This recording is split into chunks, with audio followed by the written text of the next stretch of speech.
Hello again, everyone. This is Randy, your sewing machine man. We're looking at a Kenmore, and it is a real nice little Kenmore that is called the model 158-13571. This is the 1357 is what they call in the instruction book. And this is one that's a customer wants this one, and I was going to see if I could give them a quick tutorial on getting it going. Because you get one of these things, you go, well, that's good. But sometimes, like this customer, he's in the military. He's looking to be a little more self-sufficient instead of having to take everything over to the alteration place. Everything you got to get done. You know, they don't issue sewing machines in the military. So he's, I guess he had some lessons and learned a little bit. So, you know, the more you know, the more you know. And good for you. So let's get started with this little guy. First and foremost, it's a 15 class system. And I said that yesterday about the other one. 15 class bobbins. Takes a 15 class bobbin case. Let's pop this out and let you see what that looks like. There's a 15 class bobbin case.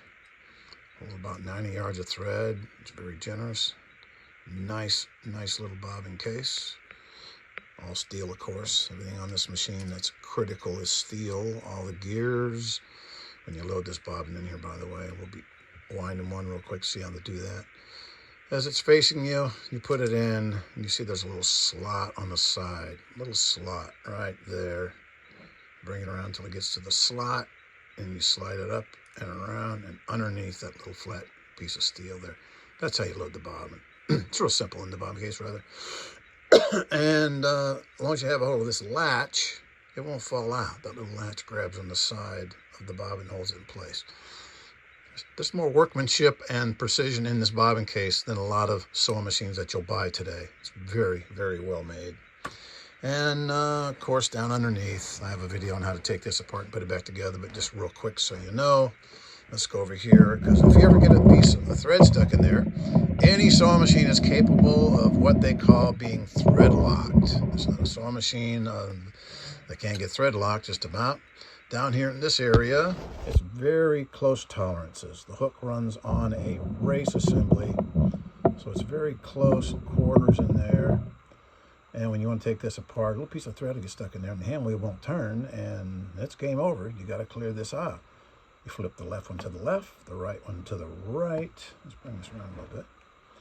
And then you take the outside ring off. That's the retainer ring that holds it all together.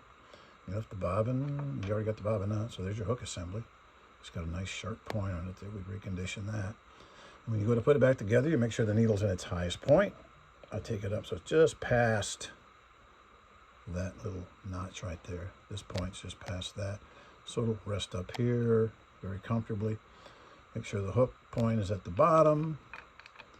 Put it back in like so. And I'm doing this in the camera instead of in real time, so it's easier than that. And then you take your retainer ring. It's got the little bump at the bottom that goes here in this notch. You got the two little bumps on the side that engage these, and these will be facing you. So you just set it back in there like so. Easy peasy. Line up your little slot there. Left one goes to the right. Snap. Right goes left. Snap. Put your bobbin in. Of course, you have your little latch, and I showed you earlier. You got your little bobbin case latch. Pull the latch out. You just put it on that post. See the hole in the center? You put it on that post there. And the alarm goes up there on top. And of course, I've serviced the daylights out of it, so I got a little oil on my fingers. Well, underneath here, I'll show you. It's all steel. You know, the good stuff. It's got the kind of motor I always tell people to try to get. Fraction of horsepower, double pulley system. It's got the replaceable motor brushes. If you get crazy, you want to start an Etsy account and start sewing 10 hours a day. Just make sure your commanding officer doesn't see you. He'll probably frown on that. But, you know, it'll get it done. Now, this side over here, the swing's open.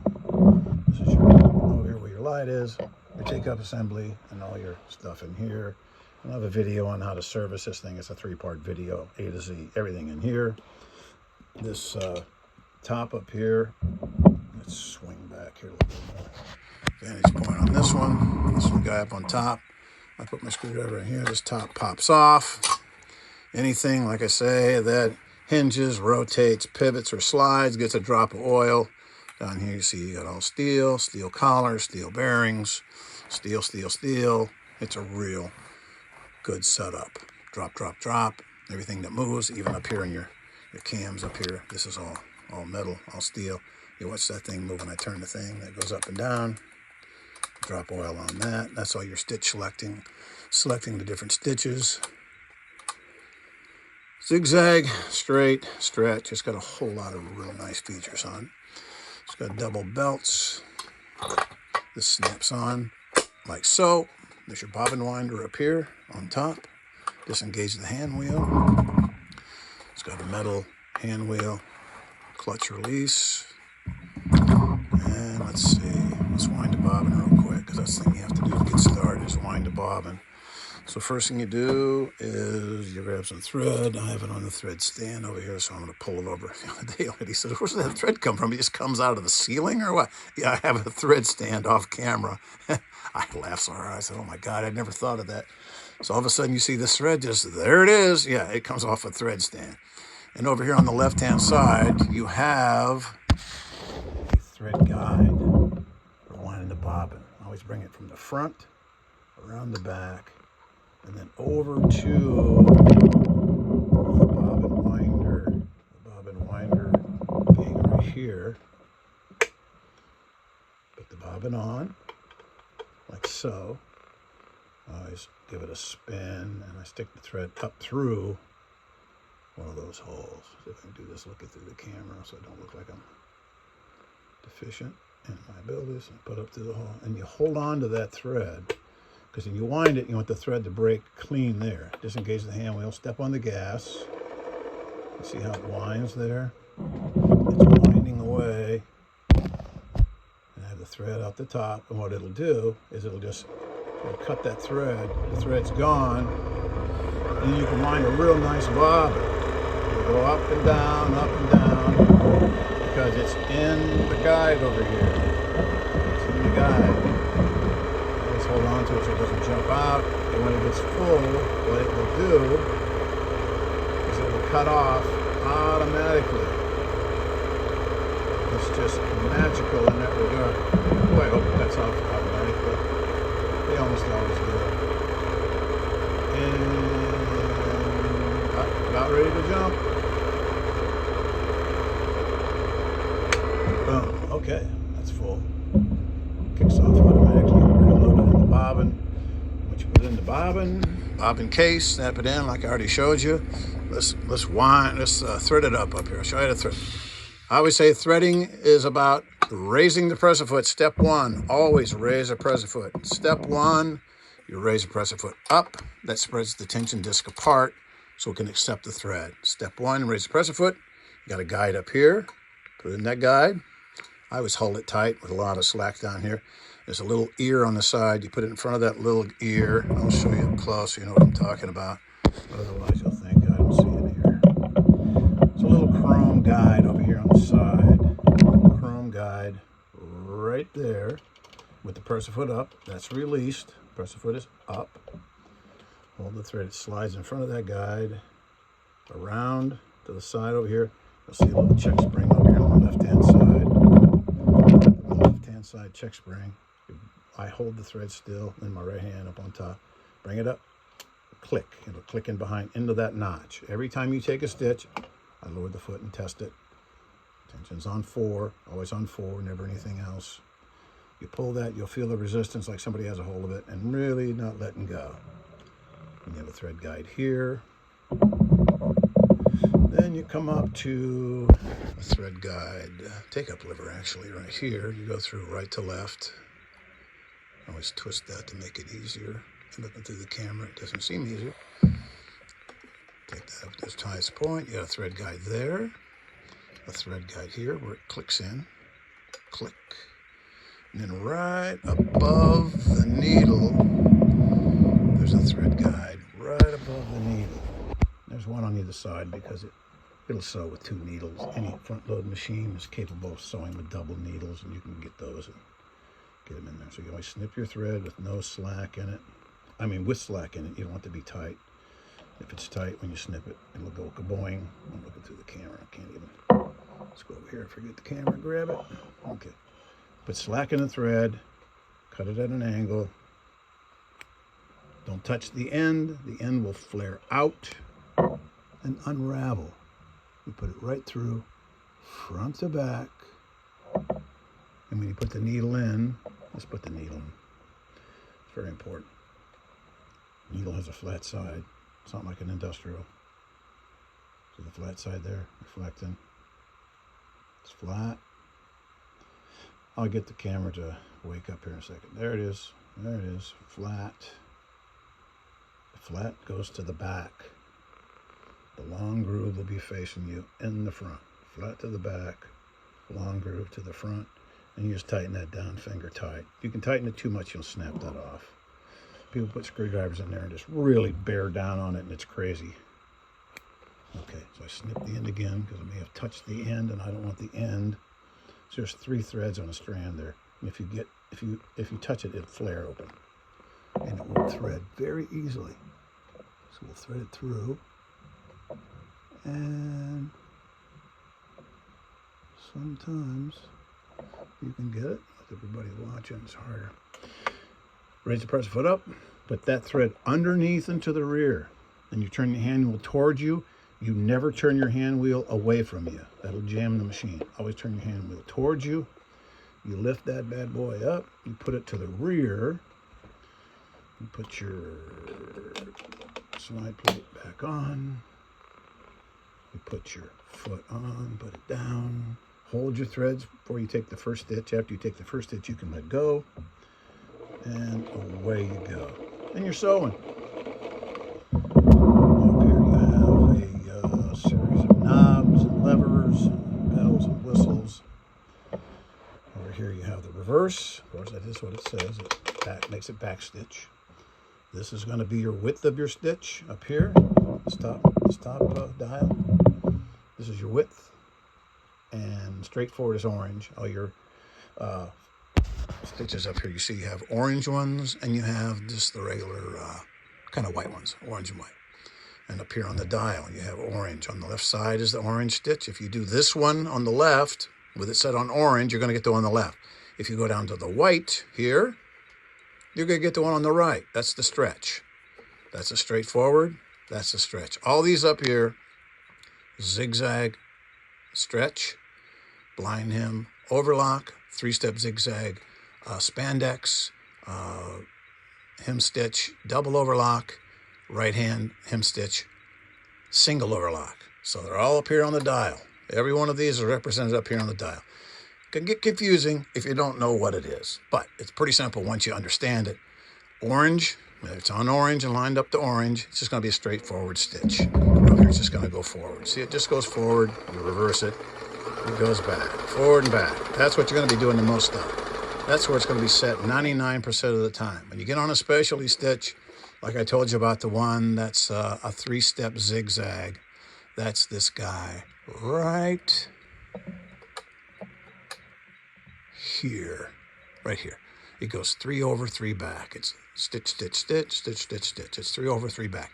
They use that on parachutes. They use that on sails. It's a very strong stitch. If it's compromised, if any stitch breaks, it doesn't open the seam. So that's real nice. So you can put it, you can make it real wide. That's your width. It goes 0 to 4. That'd be 0, 1, 2, 3, 4. 4 is going to be your widest. Then down here's your stitches per inch. Way 12, 20 up here to see a nice 10 stitches per inch. The needle, see the needle goes left, right, center. It goes over and back. Left, center, right. Left, center, right. 1, 2, 3, 4. 1, 2, 3. It's going left and right, left and right. That is a real good stitch. It's an industrial stitch. There are machines that only do that stitch. Those are the ones that do the sails and parachutes. Watch the needle. Let's get real close on that. You can see. That's a real good functional stitch. One, two, three. 1, 2, 3. 1, 2, 3. It's also very elastic, very stretchy. Now, that's when it's on the straightforward. Now, when you go down here to the stretch portion of it, it turns it into its counterpart up here. Instead of the 3-step, it goes into this spandex stretch stitch, which is really a stretchy stitch. And it cycles it forward and back, forward and back, forward and back, forward and back. And you can put that in a seam, anything stretchy, these new Levi's that have the stretch in them. You put that in a seam, you'll still have the stretch. It won't break out. And make sure you put it where you want it, because it doesn't come out real easy. Get your seam ripper, you'll be there all day. There's triple stitching it, and all of these up here. Analog on the left, that's orange, and triple stitch on the right, and the white, just by turning your dial. Regular, stretch. All of those become the other one, so they're all mirrors of that. So we'll put it back up here on regular. I'll put it on 0, which will be the orange. 10 stitches per inch, where most of your sewing goes on, right about there, 10 stitches per inch. That'll give you just a regular straight stitch forward and back. That's most of your sewing. That's about this machine from head to toe. It's got the patch and darner on top, for adjusting the pressure on the fabric. You push that to release it. There'll be no pressure for moving around freehand. You push it down about halfway for everyday sewing and all the way down for heavy. Over here on the right, it has the drop feed. The drop feeds, if you want to make buttonholes, you want to do freehand stuff, it's this guy right here. The drop feed. Up, you up. That's down. It raises and lowers the feeders. Okay, that's a quick tutorial on this thing. It's got a book with all the stuff I said, but with pictorials and stuff like that. Shows you what's going on. Then it's got a box. Let's get this a little bigger. Let's see what's going on here. Got a box of accessories. It's got some needles, got some bobbins, got a built-in button holder, a bunch of doodads, zipper feet, stuff like that. All right. So if you can get one of these little guys, I don't know. The prices are all over the board. You'll see them on the different sales sites, the auction sites, OfferUp and all that, next doors, Facebook, whatever, marketplace. The price is all over. $100, $300, $400, $99. But if you get one for a couple $100, if it's been serviced, or if you get it cheap enough, you can afford to get it serviced. You can get carrying cases for these. You have to get one with a square corner. It'd be a Kenmore. They're $30, but nice little machine. It's metal where it needs to be metal. It's got a plastic dial here and there, but the internal workings, the gears, are steel. It's a real nice machine. It's one I'd recommend. It's got a whole bunch of stuff you're not going to use, probably, but it's got a lot of stuff you may find very valuable. Anyhow, nice little machine. This is the Kenmore 158-13571. Thanks.